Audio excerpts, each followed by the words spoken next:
Live better and longer with the Fitzness Show, hosted by fitness expert, author, and TV personality Fitz Kohler. She'll tell you why diets are dumb, supplements are snake oil, and the truth about how you can earn a lean, hard, pain-free, and athletic body. Now for our favorite bossy blonde, Fitz Kohler.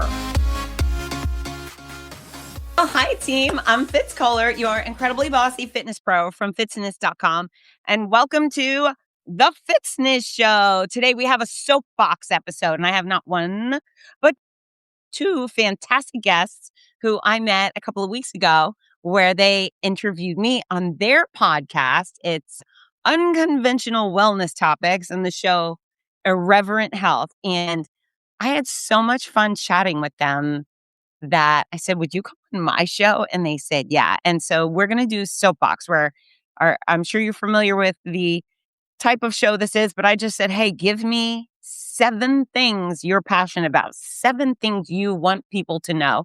And I always tell them, you know, my guests who do the show, I say, tell me, for example, if I were going to be a Soapbox guest, I would tell people not to talk with food in their mouth, right?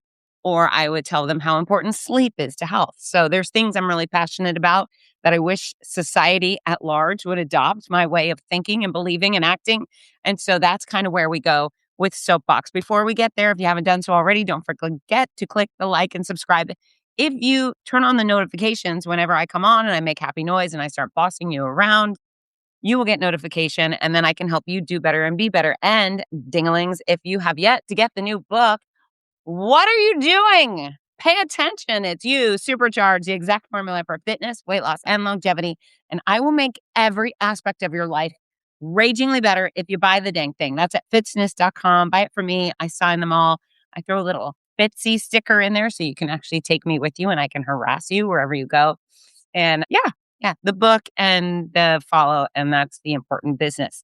So these guys, it's Maddie and Tommy, and they're probably just Tom and Matt, but I'm giving out nicknames because that's who I am right now. I'm the nickname giver. So we got Tom, and he's a doctor of acupuncture and Chinese medicine. He's been practicing 25 years. He's an author.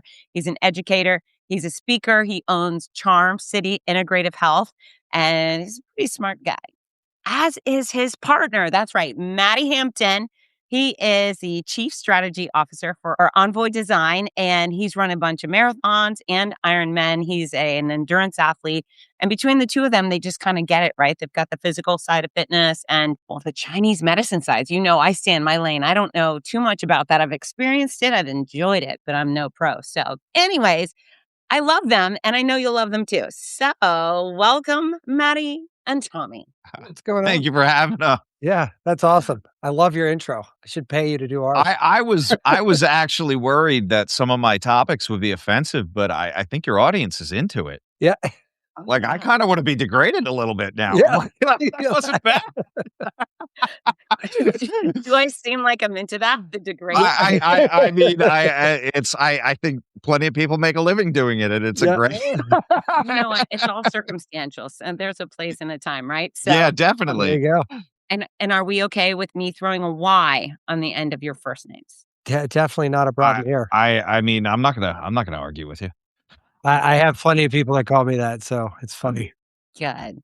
Okay, so I am so excited to hear what you guys have come up with, and audience know this, that when I was on their show, I started cursing extra. You all hear me curse a little bit, but something about them brought it out in me. So maybe not listen to this episode with your kids. I don't know what's in our future, but I imagine there might be an F-bomb or two. We could keep it tame, I'm sure. You want us to keep it to F-bomb because like like I'm now using Cockney slurs just to I'm into that for certain. So that's funny. Yeah, whatever works for you works for me. Okay, so we're gonna start with you, Tommy. Tell me about the things you want us to go. Give me one. Give me one of your do we limp in here or do I just swing for the fences? I think I'm going to go middle of the road. Whichever you want. Yeah, let's pick middle of the road. Fads come and go. Real health is not a trend. Simple, practical, sustainable practices are the way to stay healthy. I mean, I don't think that's a big one. I could throw the word fuck in there if you want, but I like it. let's warm up. with the F-bomb, could you? Yeah. Fucking fads come and go. Okay. Real health is not a fucking trend. How's that? Is that Ding. better? Take two. Yeah, that felt a little more It felt powerful. righter. And yeah, we talk about that all the time. Diets are dumb, right? Yeah. How many people come to you and tell you, "I'm doing keto or I'm doing intermittent fasting or whatever." I'm not losing the weight I want to lose. Yeah, I mean, this is the funny thing where like long-term studies on all of these diets, right? It was more about sustaining what you're doing and being able to sustain to keeping weight off long term, right? And just generally having better vibrant health, you know? Yeah, the gimmicky stuff is unsustainable. It's just diets are short-term measures that lead to I short-term results. I will say Matt and I like to mess with those though. I mean, We do. it's fun to be it's fun to be the experiment. Do you? Yeah, oh yeah. Yeah, I love Oh it. yeah. Yeah, I mean, You want to talk crazy shit? yeah, HCG diets, I've done it. Yeah. right. Really? Oh yeah, well, it was there's John Lilly who made float tanks, not for torture, right? Okay. He said something about, he had Lilly's law, which is what it was called. Don't do anything to a subject you wouldn't first do to yourself. Love it. And then I think he was in a black and white, like prime time interview. It might have been Dateline or something way back in the day, in a coonskin cap talking about taking too much ketamine and then having to have his wife come in to check to see if aliens took his penis. And Yeah. in the 60s Yeah. on primetime television, Yeah.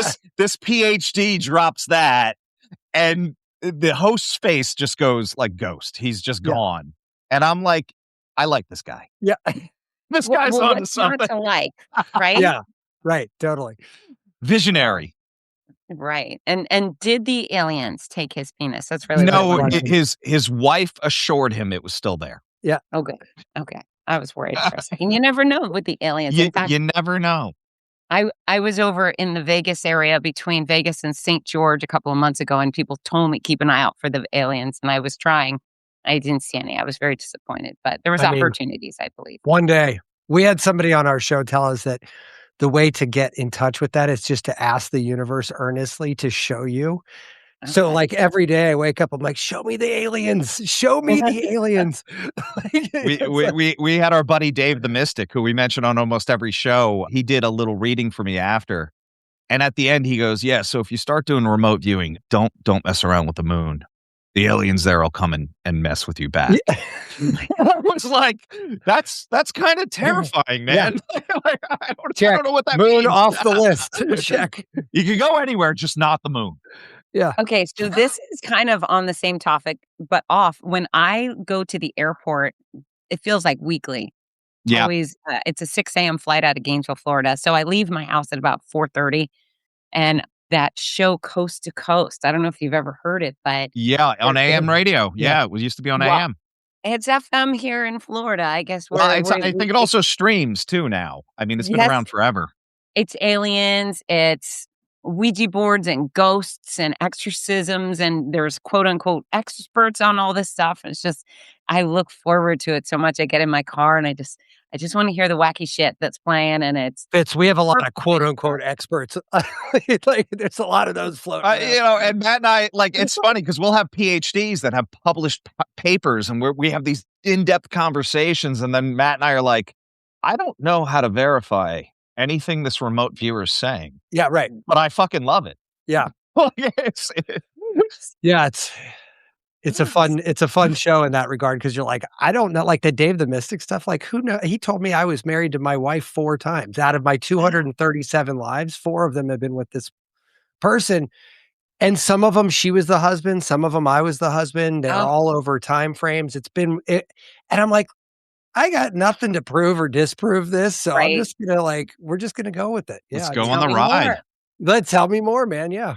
I also Maybe- died in 2 different wars and drowned 6 times.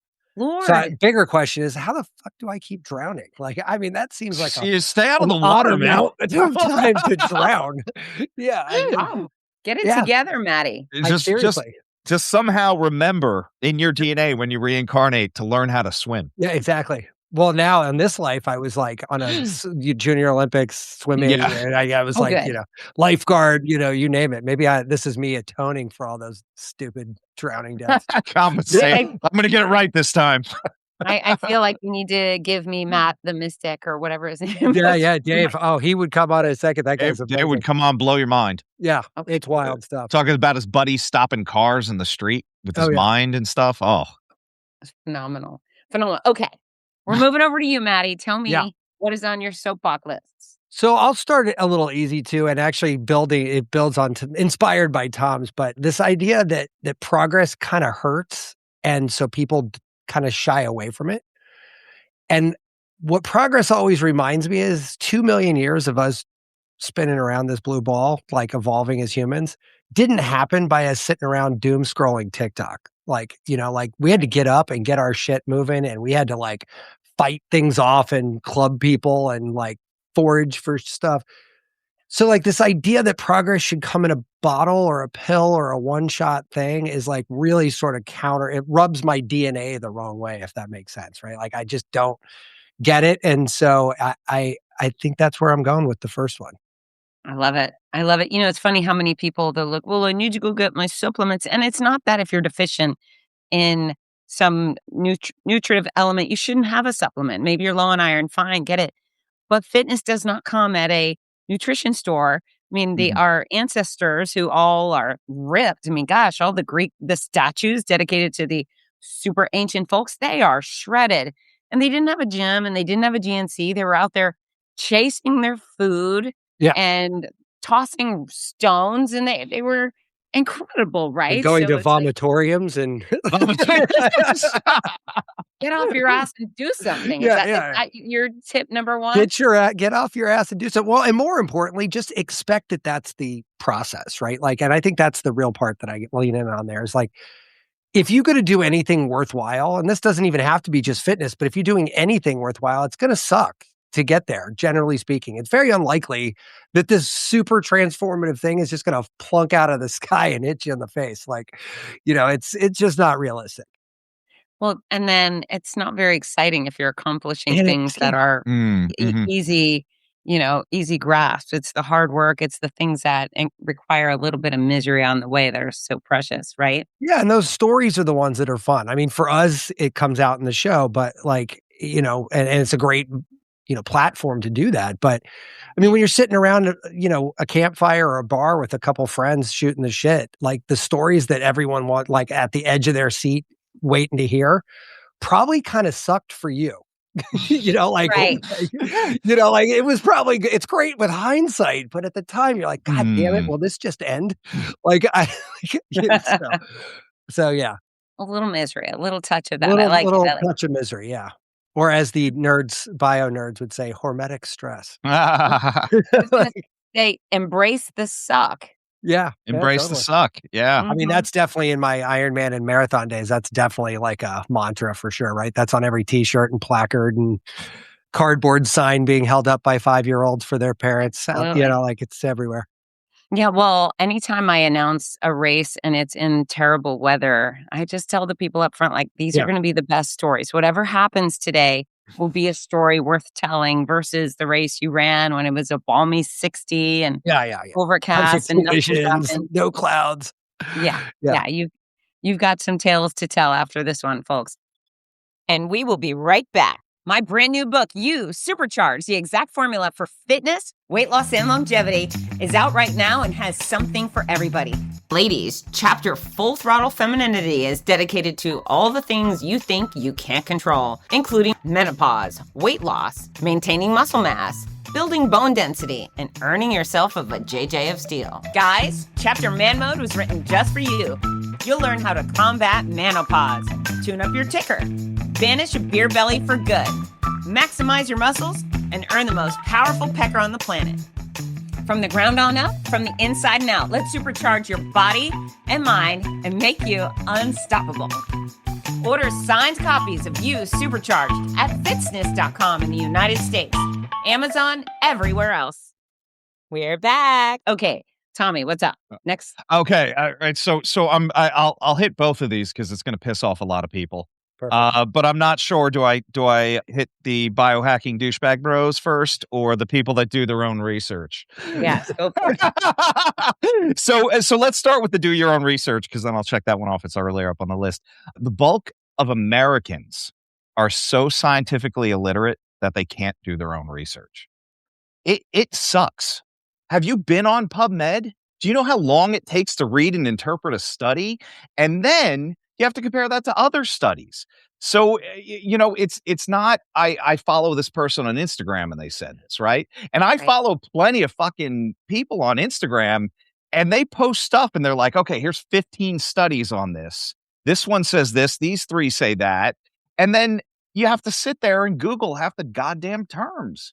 And that's my doctorate was in making me more literate scientifically. It is such a pain in the ass. And this is not a kowtow and defer all your power over to the powers that be, but understand that people with PhDs in specific subjects, experts are experts for a reason. It's not you with your earth science, 101. Sorry, like your humanities degree. Yeah. Yes. Yeah. Oh, is that? I have an associate's degree in communications. Perfect. It's funny. Well, yeah, and I know you've written books as well. Tom, what books have you written? So, these, speaking of non-literary works. So my first book was literally, and I told this story on MZ, another buddy that's been on your show.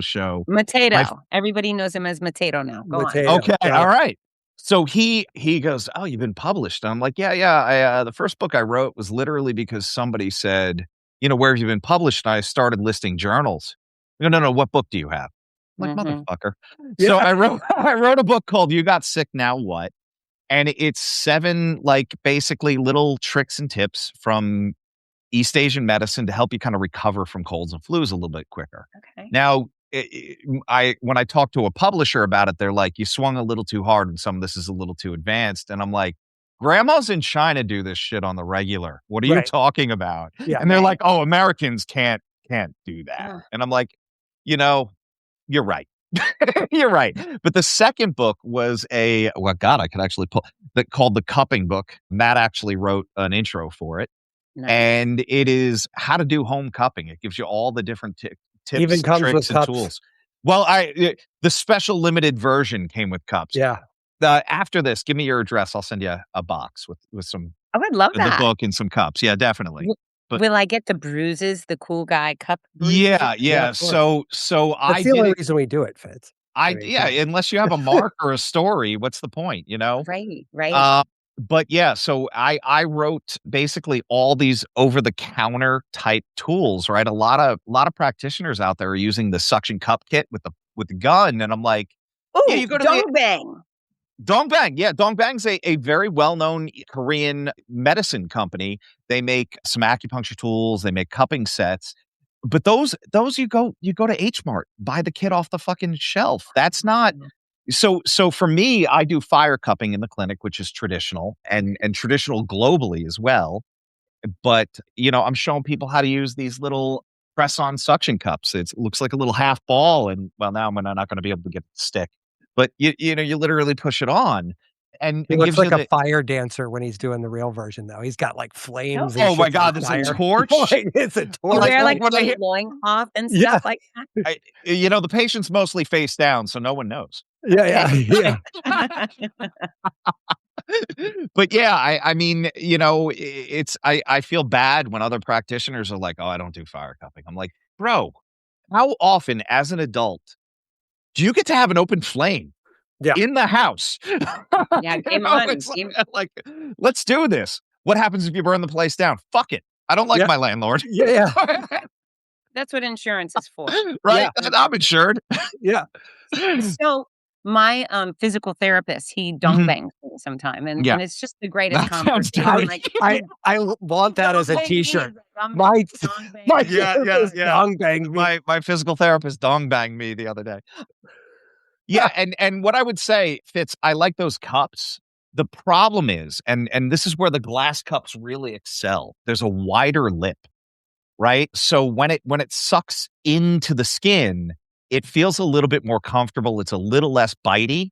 I also feel like there's a little bit of with every medicine, I would argue, there's a little bit of showmanship, right? Me going like, oh, is that good enough? Yeah, that's cool. But like the flame and the presentation, and even when they're face down, they're like, is that fire? Yeah, that's a That is lot in of fact fire. fire. That is in fact fire. And so tell the people in like little simple terms why they Yeah. would want to do cupping. So cupping has a huge local influx of circulation. Basically, what we're doing now, the fire is going to move the air, burn a little bit of oxygen to create a vacuum. The pump creates a vacuum just by a pump. When we're doing that, we're pulling the skin into the cup, pulling it away from the fascia, pulling the fascia away from the muscle, and creating this gap. So when the muscle's really inflamed, we're pulling that old stagnant blood to the surface. Those capillaries are breaking, which gives you the mark. And then you're getting the circulation underneath, which is like, great advertising for me, but that is like a secondary effect where after the cup comes off, your body's sending fresh blood there days after to clean that up. So you're getting that area that may be injured flushed with fresh blood. Okay. And which is healing. Yeah, exactly. You And could is say it good- pumps are for penises, Tom. And Well, look, and- man, like, we're going to introduce fire you is to for another cupping. friend of ours, Dr. Yeah. Jason Elliott Jason. He's Elliot got two Justin, first yeah. names. Yeah. Yeah. He's a great all dude. about the pumps in a He's whole all different about way. the pumps and the penis rings. And like, a whole different way. That's a different show altogether. That's It's a different show. he's a funny dude. He's a funny dude. Well, now I'm interested in that too. Oh my God. My daughter's a sex educator, so Oh, wow. Well, yeah. Fitzy, I'm not hitting on you here. You got a daughter old enough to be a sex educator? I do. I'm Wow. a full-fledged Good grown for up. you. I'm a Good for full-fledged you. grown up. Well, that's good to know. Yeah, we're all grown ups around here. But yeah, Yeah. it's weird. And I've had her on my show to talk about sex ed. And I think it's great. And I always tell Yeah. her, let's talk openly about sex. Just don't talk about your sex life. I won't talk Yeah. about mine. Yeah. We'll keep some corners closed That off. would be weird, but I'm sure you get a lot of listeners on that show. Yeah. We do. And I get so much feedback. People are like, I can't believe you talked about with your daughter, but she's smart. Number one, she knows Yeah. science, and she's very much like me. We're easy breezy and silly, and we just make it happen. But yeah, I'm very proud of her. She's very good at what she does. Oh, that's great. Yeah. Thank you. All right, Maddie, on to you. All right. So I kind of have like an unofficial sort of North Star for me is your comfort zone is your cage, right? Like it's like this idea that like if I'm super comfortable with something, it's generally probably time to start doing something else. Right? Like, Yes. and I think that's, look, some things I brush my teeth the same way. Actually, funny enough, I read this book years ago, Moonwalking with Einstein. I've quoted it a million times on our show, but they said one of the reasons why life feels so short is because you start to literally zap out on stuff you do every day, like brushing your teeth, for example, right? If you look at it, you brush your teeth kind of the same way. I'm a top left to bottom left guy in a clockwise motion, right? Like that's how I do it. But they said, hey, you want to make brushing your teeth seem longer? I don't know why you'd want to, but if you do, switch hands and then go a different direction or go sideways or like, do something different. So like some things like, okay, cool, be comfortable in, right? But other things, maybe we want to press that envelope a little bit. And like it could be at the gym sometimes, it could be on a marathon, it could be in a bunch of different places, but I cannot think, and I'm sure this has happened in my life, but I can't think of a single example where I could tell you where I pushed my comfort zone and I was like, oh, that sucked. I should never have done it. Like I just can't. I'm sure it has happened. I'm sure I've fallen on my face somewhere, but that should speak to the fact that like it wasn't that big a deal because I don't even remember it. Yeah. So I love that. I always tell people their workouts should never look the same. Always do something different. Try a different machine or a different activity. But the fact that you're saying, do what you do, just do it in a different way. That's an entirely special take on that. I love it. Yeah, it's just a way for me to keep, because look, you know what? We fall into this a lot. Tom said experts are experts for a reason. I'd actually push back on that just a little bit. Like one of the one of the problems with being an expert is that you're an expert. Mhm. And you don't necessarily know if everything you're doing is right. I'm an expert in Matt Hampton. That much I could tell you for certain, Yeah. right? Like I know Matt Hampton better than anybody else. However, not all the shit I do is actually right. Not just maybe in a global sense, but maybe not even for me. Maybe I just brush my teeth that way because that's how I was taught. Maybe I should be doing something completely different. Maybe what is healthy isn't really healthy. But if I'm not examining those things from time to time or like ruffling feathers and kind of seeing if this is right, like I can't, how do I know? Like, and I Yeah. don't need to, it's not going to kill me if I don't, but like, hey, from time to time, I'm like, oh, you know what? That's actually interesting. Let me try it this way for a minute. And then I'm like, oh, this is actually a lot better. Like, I like this much, much better. So what kind of things do you switch up? Stupid little thing. But this is like an example of a really mundane, like didn't make any difference, but it now has. I used Listerine every morning for 20 years, Well, like all the time. Like it was just part of my morning, right? My rationale was I wanted to have coffee, so I didn't want to brush my teeth, but I also wanted to rid myself of the night mouth funk. So I was like, all right, there's a little bit of rationale to this. Then I did a metabolic reset with somebody on our show, and we did a whole thing with it. I did 8 weeks of their program. They came back on the show. It was great. Happy Healthy Guys is a plug, just to those guys. Yeah. It was a fad diet, Fitzy. It was not a Right. fad It was diet. not a It fad was- diet. it- There's a it was lot of reset. science It behind was it. a lot of science. But anyway, my point is you couldn't have any exogenous fat, sugar, nothing. You had to basically have all your fat internally. And so I had to cut out Listerine. I had a ton of like sorbitol and a bunch of other like sugary type things in there. 8 weeks go by. I get like this hydrogen peroxide and like tea tree leaf, foofy, non-GMO, grown with a unicorn, blessing it, all the whole 9 right. yards. It ticked every box. And it was okay. I mean, it was mouthwash. Then I get to the end and I'm like, all right, cool. I'll go back to Listerine. I put it in my mouth and damn near vomited. I'm not even kidding you. I was like, Wow. holy fucking shit. What the hell is this? And it's so bad now that I went into my travel container, like all my bags that have like go bags, you travel a lot too. So you've probably got 2 or 3 go bags. Yeah. I went through and literally emptied and rinsed out all the containers that had Listerine touching it and refilled them with this other stuff. Cause I'm like, but had I not needed to do that, had I not like Right. wanted to like examine that again, I never would have known that this stuff was awful. And now I literally can't even smell it. It makes me nauseous. How interesting. Tommy, based off of that, what would you change? Like, what's a simple thing you'd be upgrading? So I mean, like I like to screw with my brain and not necessarily all through psychedelics and stuff. But like as Matt said, brushing your teeth with your other hand also stimulates different parts of your brain, taking a Yeah. different way to work. Sure. I mean, going 2 blocks over and 1 over. You're going to get new stimuli, right? Yeah. I all of those things. But I love that like Matt and this is, I think, one of the reasons that we've done so many of these. Both of us are like, yeah, like let's fucking try it. Like there's not a no unless unless there's like a severe risk of like killing ourselves. Yeah, I think that's where it's like there's like a safety threshold, but other than that, it's like what's the worst that can happen? Oh, I'm gonna puke. Oh, that'll suck. Let's do it. Yeah. Right. Yeah. Yeah.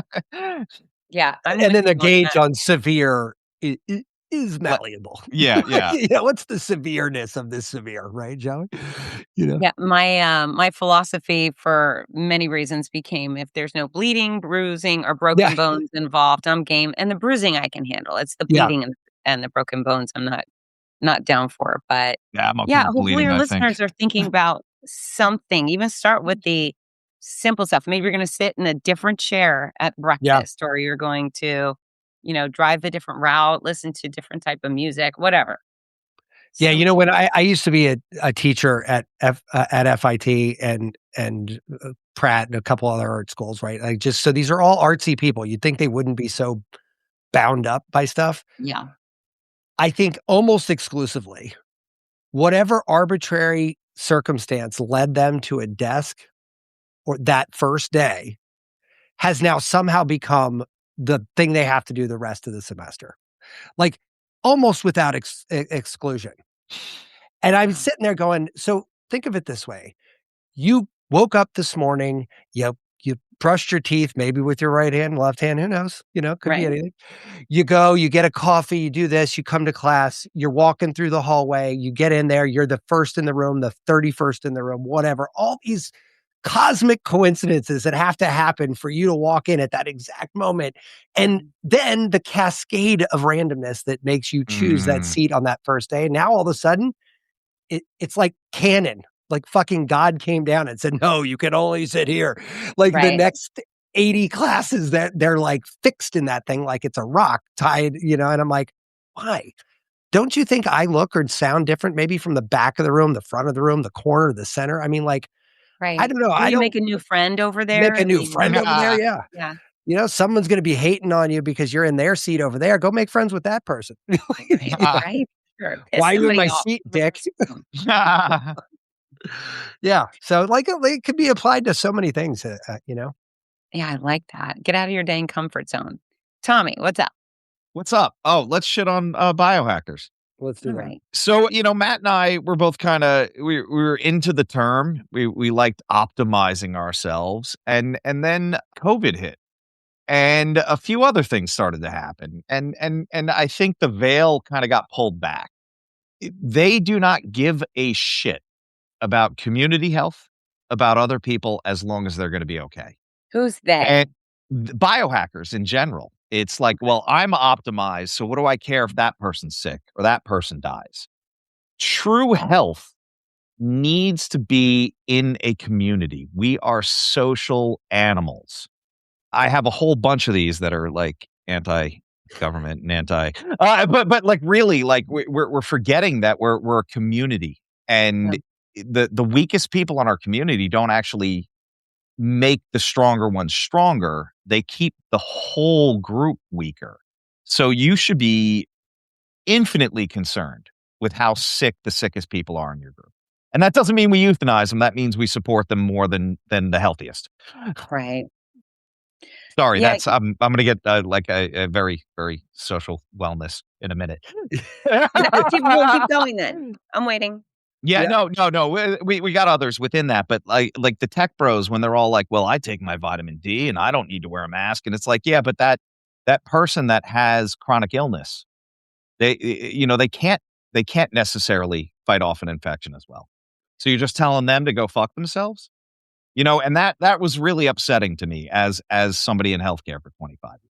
Well, you're talking about that side, and what about the other side where you just can't afford it? Like, oh yeah. Oh look at- yeah, I mean that is it. And I look, man, I'm getting there too. I'm getting super Okay, socialistic. sorry, I didn't want to. You see the feline Castro behind me, Yeah, right? it sure is.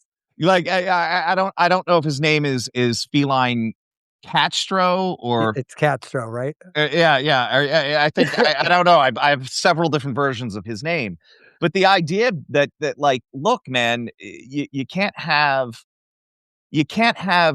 health tied to a financial variable, because immediately you're eliminating people, right? They talk about Mark Rober. You watch him, Matt, I know watches him. Love him. He was talking to somebody who developed a test for tuberculosis in Africa, right? And this guy's a fucking genius. It is a little toy.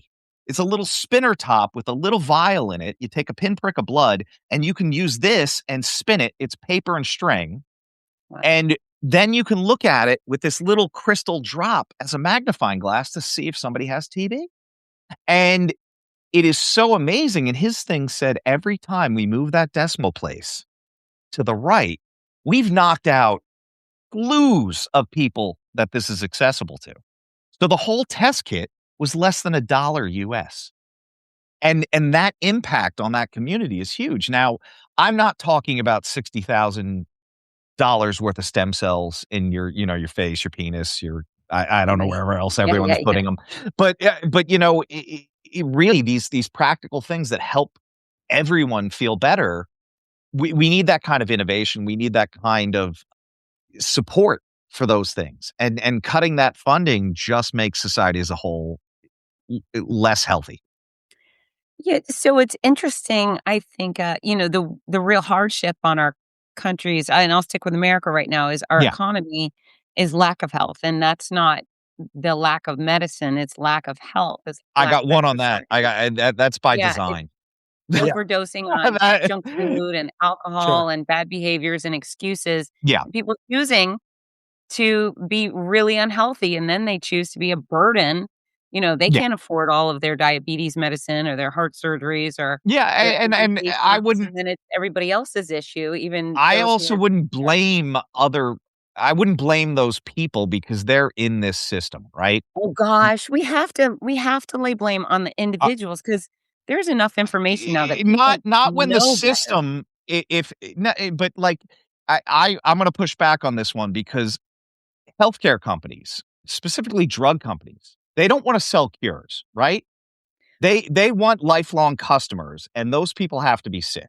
Well, So we have converging things. We have food that's being sold as health food. You know what popped into my head today? Carnation instant breakfast. oh yeah, yeah. When that was sold as a healthy choice, it was fucking sugar powder. Yeah. I, well, It was so fucking flavored sugar powder. And we were being told, and once yeah, again, this comes back to people not being able to do their own research. right, This is health food. So we have a system that is rewarding cheap, fast, ultra processed food because yeah. one, it's cheap. And we have, once again, a financial barrier to healthy food, right? And I'm not saying we should all eat at McDonald's, but the salad is more expensive than the burger. Yeah, yeah, these kind of things. Yeah, so I think the core of people know that fruits and veggies are healthy. They know Mhm, that whole grains are healthy. They know that water is healthy. They know that mhm, soda not so healthy. And then Doritos, yummy as they are, not so healthy. So there's a big mhm. um like people know the difference. And of course there's a sucker born every day, someone who looks at a box of something, sees the word diet, and they're like, "Ooh, diet food. Yeah, I'm gonna yeah, eat that." Yeah, yeah. yeah. I think the public at large, if you were going to say this or that, I'll give you $50 to tell me which is healthier. Most people would be able to say would be able to say Absolutely, banana, absolutely. lean And chicken, that's grilled over I would fried. And I so would also say, what about those people that are in food deserts where the corner store with the Twinkies and the Doritos and the soda are the only options, right? So, those are yes. often the communities with the most powerful food banks, with the most yeah. resources Mm, donated. I mean, there's not a lot of Well, food being donated in Beverly Hills or Naples, Florida. But if no. you go to yeah. Oakland, Right. there's a whole bunch of handouts over there. And so it's not a perfect system, but there's people like us three that have real jobs, that have real income, that make the choice every freaking day to eat garbage and get overweight and do nothing Right, about it right. and Mm. knock it off the couch. Well, I And I would And think say that's that's hey, a specific population but too, I mean, daily that's the leech right? off. problem, Tom. That's Yeah, the they leech leveling off the problem, right? system. You Yeah. and I, we all end up paying for their heart surgery and their meds, and woe is me. I don't feel a lot of Well, sadness for that. And And I have a lot of friends that fall into that fits that are that that's yeah. bad right. now that they have Yeah. Well, jobs, they I have, mean, look at and Wall they're Street people dropping dead of heart attacks, and Right. it's like why? Why? Because I'm eating 6 steaks a week. Yeah, You and they're know? making every excuse. They're like, "Well, Yeah. I'm burnt out. I'm such a hero. I'm not Yeah. sleeping." Yeah. No, that's a red freaking Yeah. flag. You're doing yeah, the yeah, wrong yeah. thing. You're bringing this on yourself, and now our entire system, our entire country is funding your bad habits. And I've done a lot of speaking at hospitals, and I Mhm. will ask those medical professionals and hospital administrators in a room and say, if everybody exercised often, ate moderately, got some decent sleep, what percentage of your beds would be full? And the numbers come Tom across says say that all the time about his 90 clinic. something percent of our beds would be empty. Yeah. Yeah. People did the things you told them to do, took responsibility, And didn't that would point their scare the finger. shit out of the hospital administrators, though, right? They have giant salaries based on keeping those Well, beds full can, and billing can insurance. can we say the same thing for you? Are you hoping people have terrible health so Oh, they keep coming absolutely to you? not. See, Absolutely not. there's a lot of good people in Western medicine and Oh, surgery. I'm not knocking the actual practitioners, but Okay. the people that are running those systems understand that that's a business. That's a for-profit hospital. Yeah, and I've been in marketing for a long time, and I think that the problem is with everything, this isn't even just about healthcare, but everything now is a marketing yardstick, right? Yeah. And that sort of takes the punch out of the product, and this applies to anything. It's not even Right. healthcare. But the sad part is it also applies to healthcare, right? Mhm. Like and that kind of sucks. Like that Yeah. part kind of sucks. I think there's certainly elements of that, but when we take personal accountability, like if any of my listeners are sitting there going, yeah, I'm such a victim. This is why I'm overweight. Dang it, it's the system's fault. Then everything effing just blows up. It's Oh, your I fault. don't. You are responsible for what goes in your mouth and where you move your body, if you get sleep. And if it's not, you suffer the consequences. But again, with medicine, everybody else has to pay for your garbage Mm. history. And I Right. think that the problem is we have so many versions of this story that it's hard, and we struggle with. At least I don't want to talk to Tom, but I struggle with this every show because everything we talk about with almost every guest has like so much nuance between the poles Yeah. of that topic that it's like, okay, well, I can, if we wanted to say, okay, turn the dial to pro, we could have that conversation. But then if we say turn the dial to con, it's like you could just flip a switch and be like, all right, now let's shit on all these things. And then like, all right, let's turn the dial to middle. There's no wrong answer there. They're all right. They're all wrong. There are, like it's, and it gets hard because eventually you have to pick a lane and be like, all right, well, where do I come down on this? But, with something with healthcare, like in Baltimore, I went to a Sam's Club, like big box store. And the guy driving the forklift around, I said, it was late at night. I had to get out of there. I said, I just need asparagus. Young guy from inner city Baltimore. And he says, looks at me like, What's that? like, what the fuck are you talking about? He actually calls his buddy over. His buddy comes over. He starts looking it up on Google. And what were you looking for? Asparagus. Oh, asparagus. Okay. Yeah. So like here we got two kids, two young guys working the graveyard shift at Sam's Club, whatever the fuck they're driving that forklift around for. Not only did he not know if they had this in the store, which was my initial assumption, but he didn't know what an asparagus was. Yeah. And like that kind of thing, I think is what Tom is kind of edging at is like that dude doesn't know what asparagus is because he lives in a neighborhood that has never had an asparagus anywhere near it. Matt's Right. reminding me of My Blue Haven with Steve it's Martin. arugula. He walks It's a into vegetable. arugula. It's a vegetable. Yeah.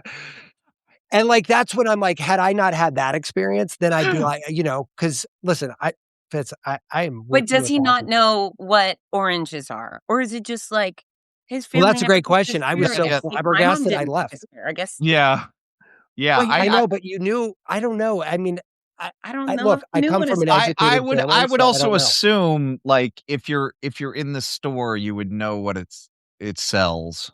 Well, as it turns out, Sam's Club did not actually Oh, have boy. asparagus in the store. So he might not have known, to your point, Fitz, because they didn't have it. Like he was never schooled on it because they didn't have it. Exposed to it. Yeah. Maybe they were more of a broccoli family. So here's Maybe a they were random more of a one. broccoli family. Yeah. Right.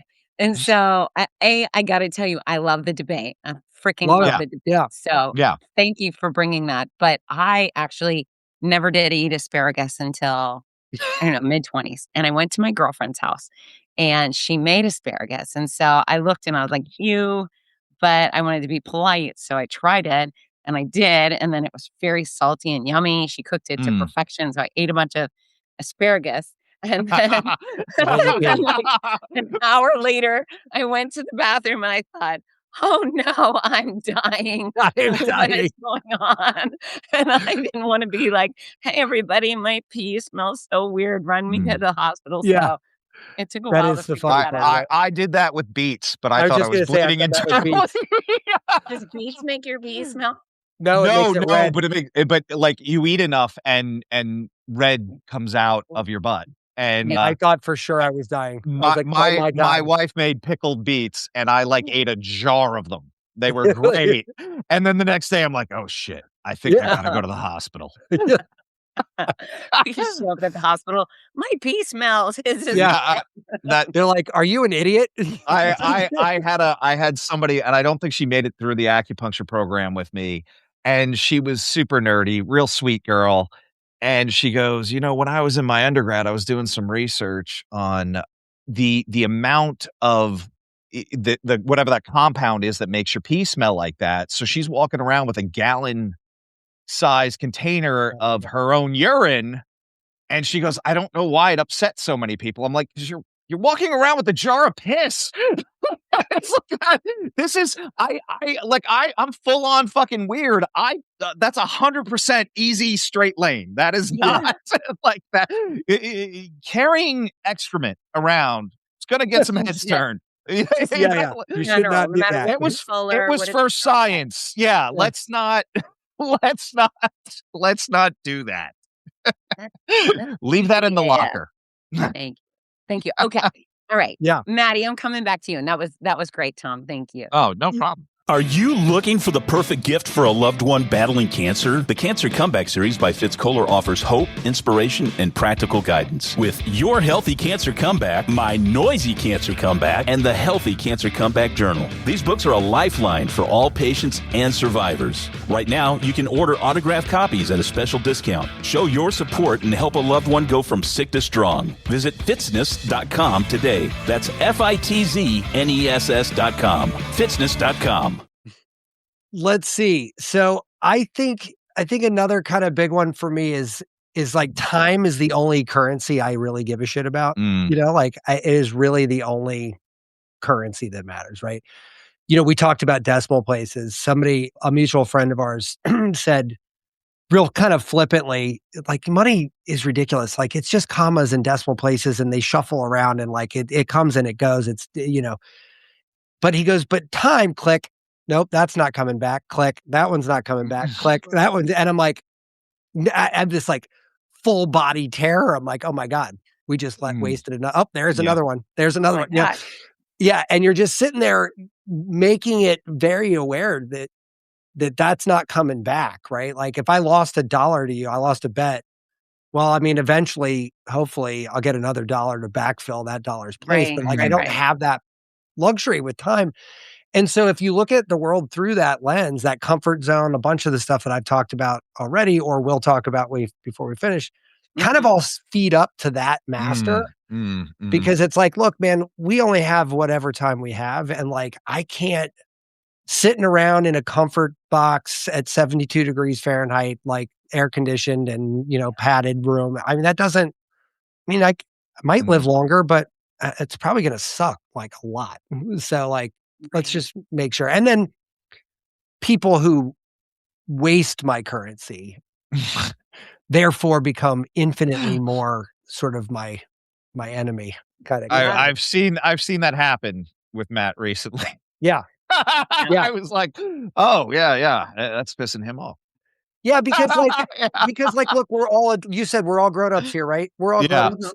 Your time's not less or more valuable than mine. So if you waste mine, go fuck yourself. Like it's a real hard switch.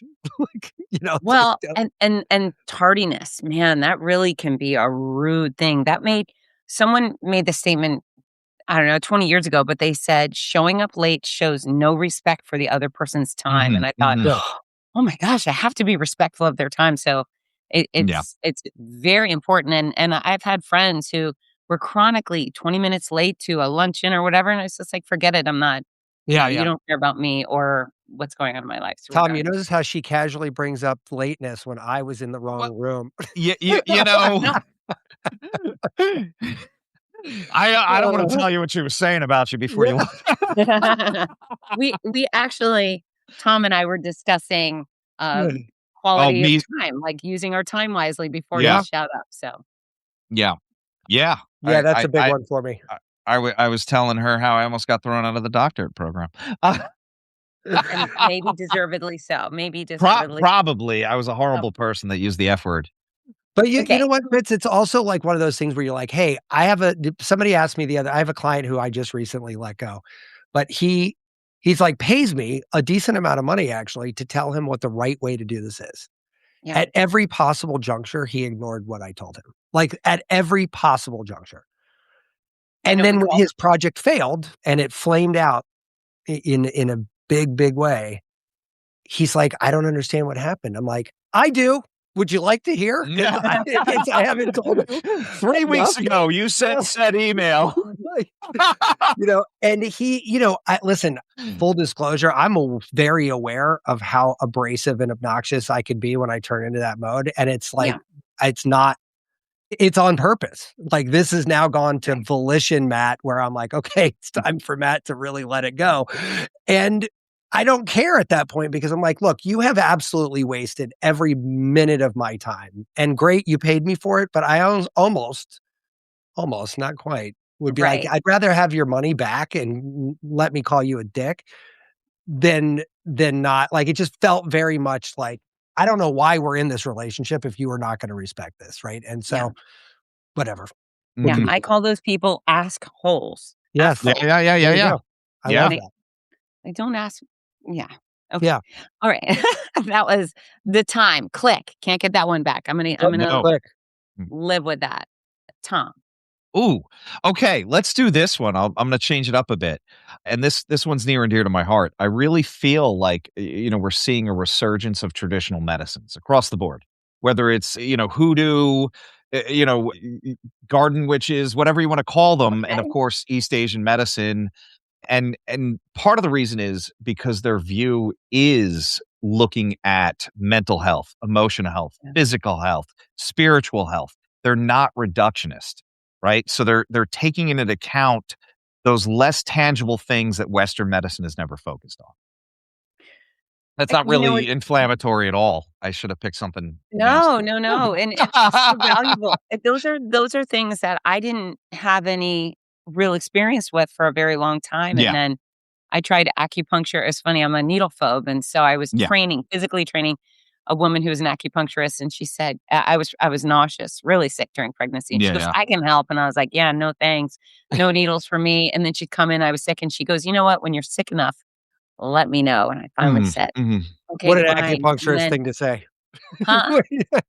What an acupuncturist thing to say. When you're I sick was enough. brilliant. It was brilliant. So I said, That's "Okay," and it perfect. wasn't so bad, and then my nausea went away, and so I was like, "Okay, I'll Yeah, stop picking fun on this stuff," and Yeah. it helped me with neuropathy during yeah. chemo, and, there's so much wisdom and history and experience, and we should be more open to trying these long-term practices that are known Yeah, to yeah, help. the buzzword is evidence-based medicine or evidence-based practice, right? And when we look at all of these traditional medicines, which were once kind of swept under the rug as like, well, that's all BS and hocus Silly. pocus. Yeah.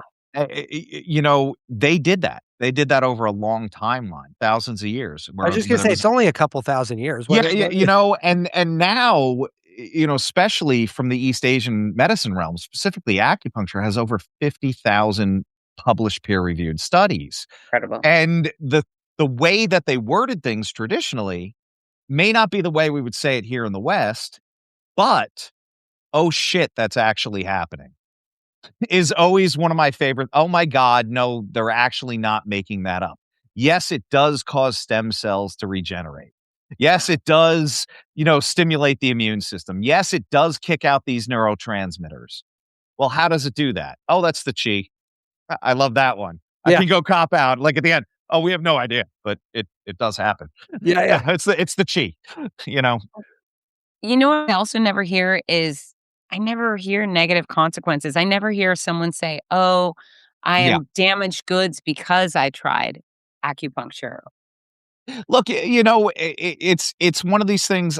I'm going to tell you, it is so ridiculously safe, but not everyone's great at it, and there are some risks. But the biggest issues have always been by non-licensed practitioners, Okay. right? It's like somebody that goes, "Oh, this is easy, I'm going to do it," and you're like, Mm. "No, that's a lung." Yeah, yeah. It's not. Yeah, who You was know, that football player that just got dry needled in his that lung? was yeah, look, man, I grind on that dry needling all the fucking time. I was on the state board for 8 years, and that was my fight for 8 fucking years. Right. And Is it's dry like needling good or bad? dry needling is bad acupuncture, and it was a rebrand by a woman named Janet Travell, who was actually talking. She wrote a book on injection therapy. It is the Bible for injection therapy. She was JFK's doctor, believe it or not. Oh, She was an amazing orthopedist, and she coined the term. Like she wasn't even saying she used it a lot, saying that sometimes she wouldn't inject anything into the point and just stimulate it, just beat the hell out of it with the syringe, right? And it would twitch and it would let go. And she said in some interviews that acupuncture needles were too thin. Can't do it with the acupuncture needles. You need to cause this micro trauma.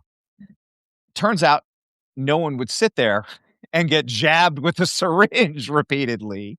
So they started using acupuncture needles. Now, there was also a Chinese medical doctor practicing here who knew acupuncture. Physicians didn't want to learn that woo theory and all that stuff. So he relabeled it using Janet Travell's dry needling, took out a lot of the stuff, gave people brass tacks.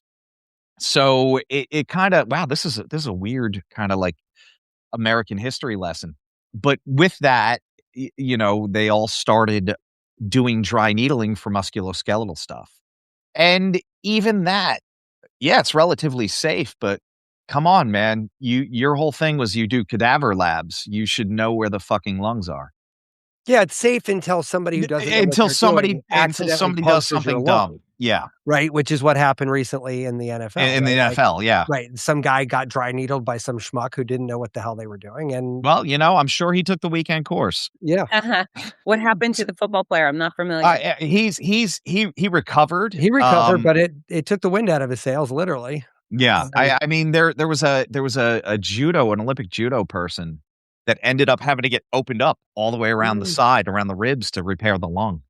Yeah. So it's a known risk in acupuncture, and those safety precautions are built into the treatments, which is like, I can't stress that enough. A licensed acupuncturist is following so many steps that, God, I don't want to say we would have to try to hurt you.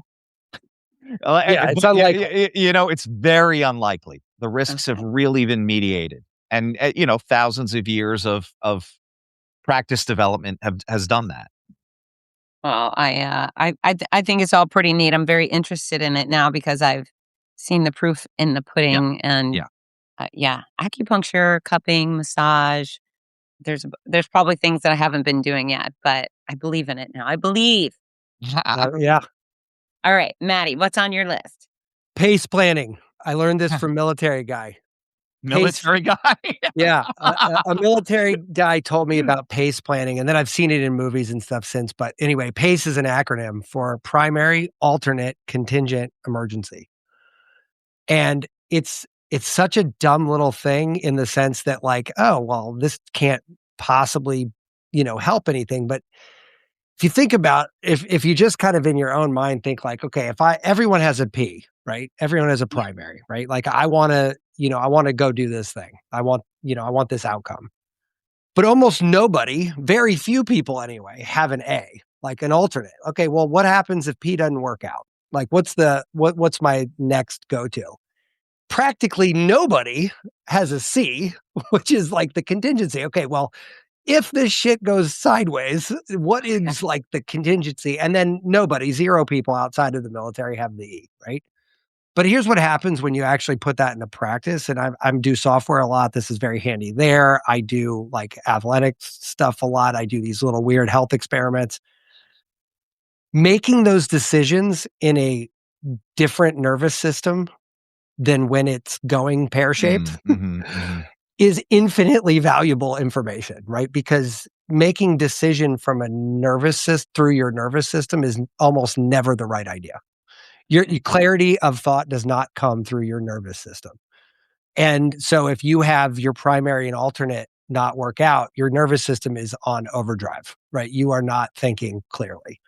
And certainly if you get to E, all hell is breaking loose, right? Yeah, the cart's on fire. There's no wheels on it. Like you're burning. And like, you can't be making cogent, rational decisions from that position. So it's a silly little tactical thing that I've started using years ago, and it's incredibly valuable for decision making. So we're planning ahead for anything that may go wrong or change in advance, so you're not making those decisions while you're in crisis. Yeah, you're making all the what ifs before anything's a problem. You could do it with a glass of wine sitting on the couch. Like you can do it at a board table, right? But making all the decisions. Actually, an extreme example of this, a friend of mine sold his company years ago, and they had 28, I believe, possible outcomes that they envisioned for the merger of their company. And they spent a weekend. They actually went out of town together, left their wives and families, got a hotel room somewhere, figured out all 28 of these versions, and came back and the meeting was the following week, and they literally were just like, "Oh, this is version 16. This is the thing." All the plan was done. There was no emotion behind it. It was simply execute this plan. Brilliant. Yeah, Brilliant. That reminds me of, gosh, I forget the author, Harvey Mackay, Pushing the Envelope. It's one of the first business books I ever read, but he talks about being prepared with different bids. They want this. So it was like sure. in his left pocket, he had the big Ah, wish for the account, the amount. And then, in his upper left pocket, there was another. And, he just was flexible and he planned in advance and he was able to make these great deals based on being prepared in advance. It's funny. That's how magicians do card tricks. yeah, Oh, yeah, is that right? yeah, yeah, yeah. They've got a You couple got the different ace over pockets. here. You got the 7 of clubs. It's over here. Yeah, it's like, Yeah, was this your card? yeah, That's Interesting. great though. But like, I mean, that preparedness is really important. Like you've set up for every situation. I like that. Yeah, and then you're not thrown on your heels. That's brilliant. Yeah. Well, leave it to our military to come up with some tactical I listen. maneuvers that are effective, right? I'm the absolute opposite of a military person. Like, if there was such thing as like the polar opposite of a military person, it would be me. And yet I find a lot of what the military does super seductive. Like, I'm very much drawn to like a lot of their sort of manuals and like procedures. Like, it's very attractive to me. The operations of it all, huh? Yeah, it's just so clinical, and I like to be listen, when I'm working or if I'm in a situation, like, where decisions have to be made, I think clinical is better. My artsy self is like, "Hey, let's all get high and talk about how this might be done," that's not helpful. Like, that's Right. not yeah, like, No. that's This is let's not not helping do any of that. us.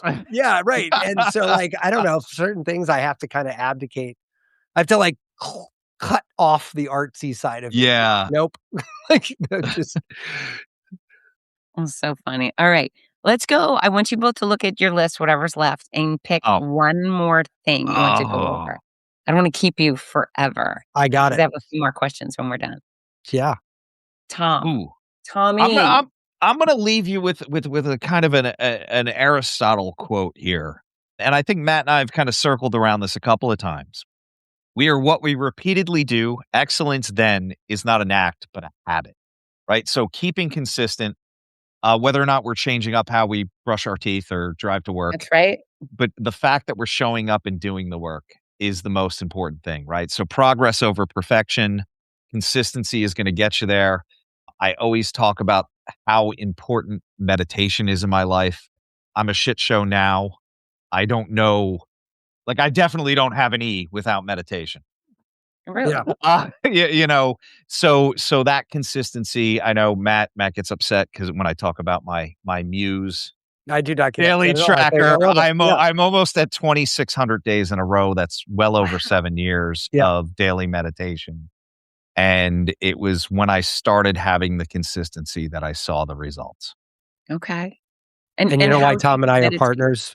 I almost made the list. You are what you do repeatedly. That was one that did not make the 7, but now I'm laughing because I'm like, that's hilarious. This is, and it's funny. Matt and I talk about this all the time on the show. It's like, holy shit, we've had this conversation 5 times in a row.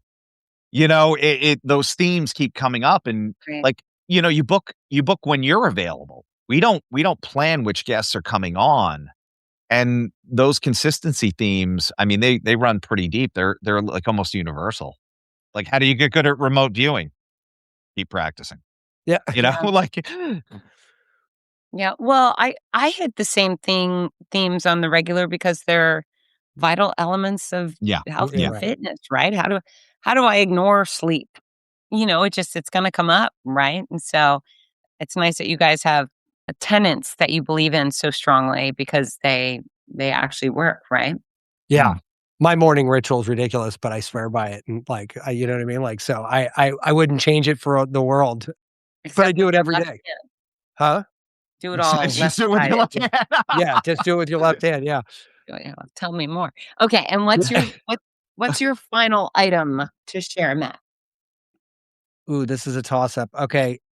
I'm going to go with this. A clever person solves a problem. A wise person makes it not a problem in the first place. And that's kind of how I live mostly. I'm like, look, I want to avoid things that I know will eventually be a problem by simply designing systems and styles and trends and everything around those things. So I'm not trying to make biohack my health. I'm just trying to make my health as good as it can be, therefore avoiding the shit I would have to biohack my way out of. Right. But that it goes into all aspects of my life: work, parenting, friendships, relationships. Like I'm constantly obsessed with like, okay, I know this is going to be a problem. So how do I pace plan this, knowing how to avoid the problem? Like I don't even get to the problem, right? And I do think that there's a lot of difference between knowledge and wisdom. And that's a philosophical wormhole I've been down since college, but didn't quite understand. You have to be alive long enough to, I think, even understand what that means, right? And so I Right. wasn't previously alive long enough to really appreciate that. But now every day I get older, appreciate it a little bit more. Well, what a way to save yourself a bunch of headaches and expenses and aggravation to prepare in advance to avoid issues, right? Yeah, and like it sucks because it takes a lot of work. We've touched on this theme a bunch today, but like it takes a lot of work to do all those things, right? It takes a lot of work to have a 2,600 day meditation streak. It takes a lot of work to do all these things, but like Right. it's avoiding the things what happen if you don't do these things, right? It's that internal wisdom that says, no, if I do this, I mean, Tom would be a lunatic if he didn't meditate. I'm a fucking lunatic as it is now. I'm just saying I'd be incarcerated. Yeah. What kind of crime do you think if you were going to be arrested for, Tom? Arson. Yeah, arson. Wow. You had we that literally one talked loaded. about fire cupping for like 10 minutes. Yeah. Like arson, I love fire. He had that like loaded and Like- ready to go. Like didn't even hesitate. That's what he's meditating on, right? Yeah. All the time. He's like, Oh my fire, God. fire, Internal fire. Internal fire. Funny. fire. And what about you, Maddie? If you were going to be arrested, what do you think it would be for? Honestly, it would have to be for beating somebody up for being that dumb. Like I can't, like these people get on their soapboxes about the dumbest shit these days. And I'm like, are you that passionate about this level of stupidity that you have to keep arguing this point? And the answer is almost always yes. Yes, I am. That's exactly why I want to light fires. Yeah, exactly. Light fire is actually probably a better version of the story. Yeah. Fire. Look, man, I remember when Beavis and Butthead used to be able to say that. Yeah. So But it's good. funny the amount of hills people are willing to die on these days. It's just, it's baffling. Yeah, people had normal, decent, well, seemingly normal people heading out to cause problems. It's fascinating. It is so unbelievable sometimes. So. Yeah. Yeah. Whatever happened to civil discourse and we agreed to disagree or have a civil debate, right? I don't think enough people are willing to listen to the other person and then be able to respond without slamming the doors or screaming or throwing a fist, I will say having a podcast has definitely been a good exercise for me personally in that regard because look, to Tom's point, we don't know who's coming on the next day. The schedules are made around their availability. We just basically show up to do the best interview we can. And you don't know what the hell they're going to say. Did they get laid last night? Did they get into a fight this morning? Did they get Matt's had to triage me a few after a few. I have no idea. Clip after a few episodes. He's like, yeah, dude, man, like just let it go. But yeah, I mean, it's a good exercise in just listening, right? Saying like, what is this? I could think this person is the biggest dumbass in the history of the world, but like, let's air it out and see where it goes. And that's been a muscle that I didn't really have. And this show has been good for that. Well, it's good to hear. It's good. It's really good to hear that counterpoint. And if nothing else, I don't think I like Matt and I did a whole show on biases. Okay. And it was real funny because at the end of the show, we're like, all we did was point out our own. Yeah. Yeah. It's like, oh, look, you confirmation bias. Okay. There's like a fucking booklet, the different types of biases. Yeah. And we're all subject to that, right? Like we might just want something to be right. And that's enough to drive that home, you know? Yeah, I don't have more of a point than that. We just did a show that's on I gotta tell you, I it. love you guys, and I had such a fun time being a guest on your show. I mean, that you have such a great compliment to each other, and both have such fantastic charisma, and you're intelligent. It's a really magical pairing for podcasting. I love that. Oh, thank you so Thank you much. so much. Thank you so much. Really a good We're gonna honor. cut that video out. Yeah. We'll just make that like Just Yeah, gonna we'll loop just take that that every reel. morning when we're feeling bad. A new promo. No, it Yeah, was really. Exactly. uh, I guest on a lot of podcasts, and I was like, I gotta have these guys on my show. I don't do that often. Oh, well, thank you See, for now having us. I feel like I'm glad you didn't tell me that at the beginning of the show. I'd have spent the whole time being like, shit, am I living up to this or what? I don't know. Oh, This is lame. I'm being lame. Be It's funnier. okay. No, you guys are just you, sometimes I'm very well, you can hear I'm pointed. Yeah, I'm yeah, very yeah, yeah. pointed. I'm very passionate, and I let it rip quite Yeah. frequently on this show. And then on occasion, there's a little voice in the back of my head that's like, back off, you're too much. And then Mm, I think, fucking No. nobody wants to listen to vanilla. Nobody wants to yeah. listen. If I'm going to be Mhm. medium about everything or anything, then tune into something else, right? I mean, Yeah. my subjects are so meaningful to me and my audience is so meaningful. I would do anything to get them all to freaking exercise regularly and sleep and, do take better care of themselves that I can't hold it in. And the day I start holding it in, then, fire me from everything. I'm not worthy anymore. By the way, You're also probably gonna about attract those people Yeah. too, right? You're gonna attract those people that resonate with that message. You know, if Yeah. somebody needs to be coddled or something, They go they'll elsewhere. find another person, you know? I've told 2, maybe more dozen people about your 10 calories per pound, just add a 0 and eat that much. People's jaws literally drop, and I was like, "I know. Where the hell was this lady my whole life? This shit is as simple as it gets, man." Like, I mean, it is like the most absolute straight line you could Math. possibly draw, and, like, I'm actually almost excited to tell people about that now. I'm like, "Sit down, dude. This shit's gonna blow your mind." And, like, then you're like, "Just add a 0 to the weight you wanna be." They're like, What else?" I'm like, "Nope. That's it." Like, we got to the end, fellas. That's it. That it doesn't go further. And they're like sitting there going like, I almost feel cheated. I'm like, well, you didn't pay anything for it. So, they're like, I can't believe that actually works. I'm like, look, and then I run into Every you single time. every Every single time. single time, whether you're young or old or doing menopause or whatever, every single time. I've never had anyone who actually stuck to their formula not lose the weight. And Now, let me you're ask you right. something, because one thing I didn't get out of this, Okay. but it's the number one follow-up question. Yeah.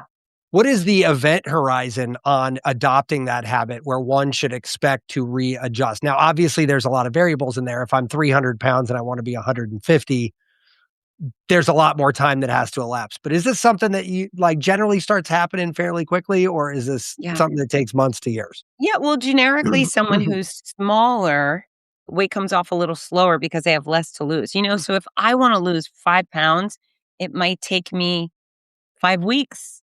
But if Big Bob Jones wants to Mm. lose 5 pounds, it might take him a week.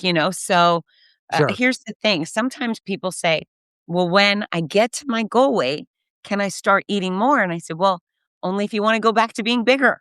Right. And so there is some flexibility for endurance athletes.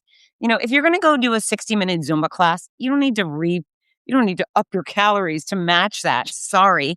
But if Right. you're going to go run 6 miles, then absolutely have a banana, have a Right. Clip Bar, something Mm. reasonable. Sometimes people say, well, I'm training for a marathon. I can go to Burger King and have a Big Mac and fries. I No, love you that can't. argument, don't you? That's why I Yeah. have so many overweight marathoners crossing my finish lines. And so the formula works every single time. If you stray from the formula once, maybe not a big deal. If you continuously do it, you will pay the price with weight gain. And then, of course, if you are training for that Ironman and you need a little more, then have a little more. Just don't be reckless with it. Yeah.